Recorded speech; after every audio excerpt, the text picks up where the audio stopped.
खबर झांसी से है, जहां महारानी लक्ष्मीबाई मेडिकल कॉलेज के प्रिंसिपल डॉक्टर नरेंद्र सिंह सेंगर ने अचानक इमरजेंसी में छापा मारा। इस दौरान जब उन्होंने मरीजों को दिए जाने वाले कंबलों के बारे में जानकारी मांगी तो वहां मौजूद नर्स ने बेतुका जवाब दिया। इस पर प्रिंसिपल बिफर पड़े और नर्स का 1 दिन का वेतन काटने के निर्देश जारी कर दिए। वहीं पान मसाला तथा गुटखा आदि थूकने वालों पर सख्ती करने के निर्देश दिए। अब से गुटखा थूकते हुए पकड़े जाने पर 50 रुपये जुर्माना वसूला जाएगा। इमरजेंसी में रखे डस्टबिन गंदे देखकर प्रिंसिपल ने नाराजगी जताई और ठेकेदार को चेतावनी देकर कहा कि अगर साफ सफाई में कोताही बरती गई तो ठेकेदार पर भी जुर्माना लगाया जाएगा। अचानक प्रिंसिपल के इमरजेंसी में पहुंचने पर खलबली मच गई। तुरंत साफ सफाई होने लगी और बेडशीट भी बिछ गई। मेडिकल कॉलेज में मरीजों के साथ आने वाले परिजन जगह जगह गुटखा थूक देते हैं। इससे पूरे परिसर में जगह जगह लाल दाग बने हुए हैं। इससे मेडिकल कॉलेज प्रबंधक परेशान है।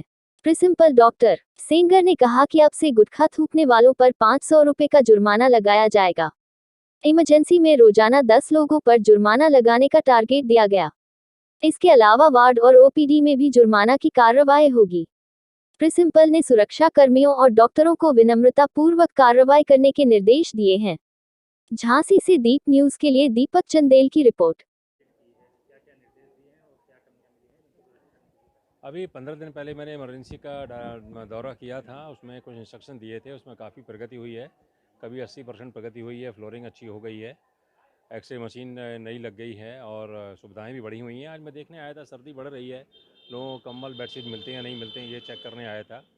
तो उसमें थोड़ी परेशानी थी, उसको मैंने इंस्ट्रक्शन दे दिए गए हैं। मैंने देखा कि गंदगी पे काफ़ी कंट्रोल है, लेकिन अभी भी काफ़ी सुधार की ज़रूरत है। तो आज मैंने निर्देश दिए हैं कि सिक्योरिटी को, हाउसकीपिंग को, सीएमएस साहब को कि गंदगी पर सख्ती से कार्रवाई करनी है, सख्ती से करनी है, फॉर्मली करनी है, लेकिन नम्रतापूर्वक करनी है। और मैंने जुर्माने के तौर पर गुटखे खाने वालों पर, थूकने वालों पर 50 रुपये का दंड लगाया है। टारगेट दिया है मैंने सिस्टर्स को कि 10 जुर्माना रोज़ाना लगा के मुझे दिखाएं। ऐसा होगा तो सरतिया 100% यहाँ पर मुझे गुटखा और थूकना विहीन कराना है मेडिकल कॉलेज कैंपस, और मुझे उम्मीद है ये मैं करा के रहूँगा। मेरा टारगेट है कि 26 जनवरी तक ये कार्य मैं कर लूँगा। इसके लिए मैंने जूनियर रेजिडेंट, अपने विद्यार्थियों और इंटर्न से भी कहा है इस पर एक मुहिम चलाएं। बट मुहिम चलाते समय ध्यान ये रखना है कि फर्म तो रहना है, लेकिन फर्म के साथ नम्र भी रहना है। फर्म और नम्र दोनों रहेंगे, साथ में जुर्माना भी लगेगा। और हम बार बार इसके प्रचार माध्यम से प्रसारित भी कर रहे हैं इस पर, तो इससे फ़र्क पड़ेगा और गंदगी में सफाई होगी, गंदगी अच्छा होगा, वातावरण अच्छा होगा, डॉक्टर्स को, नर्सेस को काम करने में हमें अच्छा लगेगा और मरीजों को भी इलाज करने में सुविधा होगी। नहीं, गांधीगिरी नहीं है। गांधीगिरी हम फूल थोड़ी देंगे। मतलब जैसे अगर कोई वो गुटखा खा रहा है, उसके फर्म भाषा हमारी सख्त होगी, लेकिन नम्रतापूर्वक होगी। कहा जाएगा कि सर आप यहाँ गुटखा मत खाइए, सर अगर आप थूकेंगे तो आपको 50 रुपये का जुर्माना लगेगा, सर आप नहीं मानेंगे तो 50 रुपये का जुर्माना काट दिया गया है। यह है गांधीगिरी, मुझे नहीं करनी।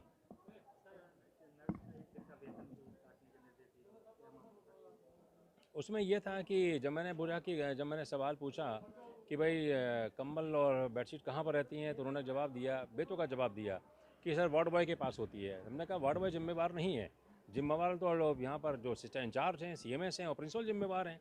आप ऐसा जवाब देंगे कि वार्ड बॉय को बात देके गए हैं, तो इसको मैंने कल कहा कि लिए मेरे पास शिकायत आई कि शाम को जब उनके कंबल के लिए कहा गया, बेडशीट के लिए, तो पता लगा कि हमें पता नहीं।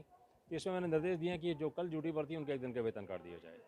सर, जो आपने पहल चलाई है वाकई सराहनीय है, लेकिन इसके सर लगातार शिकायतें आ रही हैं कि मेडिकल कॉलेज में निजी अस्पतालों के दलाल सक्रिय हैं, जो मेडिकल कॉलेज से कहीं ना कहीं बहला फुसलाकर मरीजों को ले जा रहे हैं निजी अस्पतालों में, ऐसी लगातार शिकायतें आ रही हैं। देखिए, दलाल शब्द अच्छा नहीं है, लेकिन हाँ ये होता था, लेकिन अब तो मैं रिवर्स ट्रेंड चालू कर रहा हूँ। नर्सिंग होम से उठ के मरीज यहाँ पर आएंगे, मेडिकल कॉलेज में आ रहे हैं। मेरे पास एक वीडियो है, जो एक मेरे पास मरीज 3 दिन पहले आया, वो कहता साहब मुझे बचा लो। हमने कहा कैसे बचा लो? कि साहब डॉक्टर को मैंने दिखाया मेडिकल कॉलेज के अंदर, और मैं साहब भर्ती नहीं होना चाहता। डॉक्टर ने कहा कि भाई तुम्हारे ये किडनी खराब, किडनी प्रॉब्लम है, अंडकोश में प्रॉब्लम है, तो वो कह रहे हैं कि भर्ती हो जाइए, भर्ती हो, इलाज होगा। तो मतलब ये है कि डॉक्टर खुद मरीज के पीछे पड़ा है। उसने, जो हमारा रेजिडेंट की बड़ी तारीफ़ करूँगा, उसने मरीज़ को फ़ोन करके बताया कि भाई तुम्हारी फ़ाइल बन गई है, आप भर्ती हो जाइए आके। लेकिन मरीज़ कहता साहब मैं भर्ती नहीं होना चाहता। तो मतलब ये अच्छाई की भी पराकाष्ठा है। कि हमारे रेजिडेंट फ़ोन करके बुला रहे हैं। आप देखिए डॉक्टर बनौरिया साहब हैं, उनकी ओपीडी में एक दिन में 46 मरीज भर्ती हुए। ये अपने आप में एक रिकॉर्ड है। दलाल सक्रिय तब होते हैं जब दलाल इस तरह के जो एलिमेंट तब सक्रिय होते हैं जब सरकारी सुविधाएं या तो कम होती हैं या उनका जो डिस्ट्रीब्यूशन है वो ठीक नहीं होता है, तभी तो दलाल सक्रिय होगा। अदरवाइज दलाल सक्रिय क्यों होगा? तो अगर किसी को मालूम पड़े कि अगर सिटीजन चार्टर लग जाए, अगर ये हो कि आपका काम 7 दिन के अंदर हो जाना है, तो फिर दलाल का कोई रोल ही नहीं रहेगा, ऑटोमेटिक 7 दिन के अंदर हो जाएगा। तो ऐसी व्यवस्था हम सुनिश्चित करेंगे और मुझे उम्मीद है कि अब ये रिवर्स ट्रेंड चालू होगा। पहले ज़रूर है कि पहले कभी आज से 8-10 साल पहले यहाँ से मरीज चले आते थे, अब रिवर्स ट्रेंड चालू होगा। देखिए पीएमएसएस वाई देखिए हमारे पास 5 कार्डियोलॉजिस्ट हैं, न्यूरो फिजिशियन है। अब तो नर्सिंग होम से उठ के मरीज यहाँ पर आ रहा है। वो कहता है साहब हम तो एयर कंडीशन में फ्री एसी बिस्तर मिल रहा है, फ्री ऑक्सीजन मिल रही है, फ्री दवाइयाँ मिल रही हैं, तो क्यों जाएगा? बट हमें थोड़ा सा अपनी वर्किंग कंडीशन में और व्यवहार में और सुधार हम लेके आएंगे। वैसे व्यवहार में काफ़ी सुधार है, क्योंकि आप स्वयं जानते हैं कि जो यहाँ मेडिकल कॉलेज में डॉक्टर हैं या रेजिडेंट जो सेलेक्ट होके आते हैं वो ऑल इंडिया कॉम्पिटिशन पास करके आते हैं, जो सबसे टफ कॉम्पिटिशन होता है। तो जो हमारे जो डॉक्टर्स हैं वो अपने आप में डे वन से ही अच्छे हैं, बस उनको हमें बढ़िया सा नेतृत्व देना है। सीएमएस साहब से और एसआईसी से मैं रिक्वेस्ट करूँगा कि बढ़िया सी लीडरशिप दें। आप देखेंगे कि वर्कर में कोई कमी नहीं होती है, फोर्स में कमी नहीं होती है। अगर युद्ध जीता जाता हारा जाता तो लीडर्स की गड़बड़ी की वजह से हारा जाता है, सेना कभी गड़बड़ नहीं होती। तो मुझे लगता है कि हमारी पूरी टीम है और मैं स्वयं एक अच्छी लीडरशिप देने की कोशिश करूँगा और मुझे उम्मीद है कि हमारा वर्कफोर्स बढ़िया काम करेगा।